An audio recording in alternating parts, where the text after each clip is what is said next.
বেশি সাক্ষর দখল করেছি, প্রায় 200 মতো বেশি ছিল। সেখান থেকে ওরা 10 জনের ভেরিফিকেশন করতে গিয়েছে, সেখানে 8 জনের ওনারা সঠিক পেয়েছেন। 2 জনের ক্ষেত্রে ওনারা মানুষটাকে খুঁজে পেয়েছেন, সত্যতা যাচাই করতে পেরেছেন, ছিলেন না, ওনারা জানতেন না ওনারা ঢাকা নয়ের ভোটার। একজনের বাসায় খিলগা যেহেতু ঢাকা 9 আর 11 দুইটাই পরে, উনি জানতেন উনি ঢাকা 9 ভোটার এবং তার জানার কোনো উপায় ছিল না যে সে ঢাকা 9 ভোটার না। উনি গিয়ে ওয়েবসাইটে চেক করেছেন, ওনার ভোটার নাম্বারটা পান নাই, এনআইডি যেটা ছিল উনি জানতেন ঢাকা 9 ভোটার, সেটা উনি চাকরি করেছেন।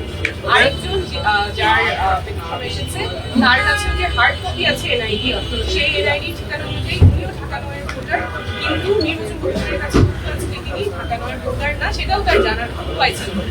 যেই 2 জনের কথা ওনারা বলছেন যাদের সত্যতা পেয়েছেন কিন্তু ঢাকা 9 ভোটার না, এই 2 জনের ক্ষেত্রেই তাদের জানার কোনো উপায় ছিল না যে তারা কোন এলাকার ভোটার এবং ঢাকা 9 ভোটার না। ওনারা জানতেন যে ওনারা ঢাকা 9 ভোটার, সেই অনুযায়ী ওনারা স্বাক্ষর দিয়েছেন এবং নির্বাচন কমিশন কোনো উপায় রাখে নাই ভোটারদের জানার জন্য যে তারা কোন আসনের ভোটার।